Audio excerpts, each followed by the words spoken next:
যাবো না, আমি বাড়ি গেলে আব্বা আমাকে মেরে ফেলবে। দয়া করে আমাকে 2 দিন আশ্রয় দিন, তারপর আমি আমার ব্যবস্থা করে নেবো। না না, পাগল নাকি?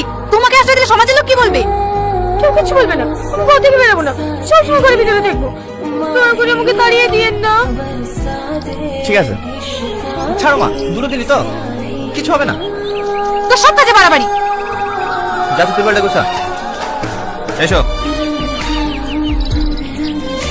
ফোনটা একটু দেবেন? হুম।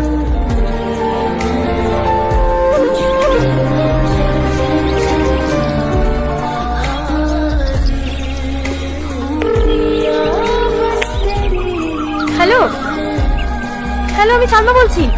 আমি বাড়ি থেকে চলে এসেছি, একটা বাড়িতে আশ্রয় নিয়েছি। তুমি তাড়াতাড়ি বাড়ি আসো। তোমার শোনা এসছে, এর মধ্যে কি করে বাড়ি যাবো বলো? আমি ওসব কিছু জানিনি, তুমি তাড়াতাড়ি আসো। দেখো, আমি এখন ব্যস্ত আছি। ঠিক আছে, পরে দেখছি। রাখলাম। হ্যালো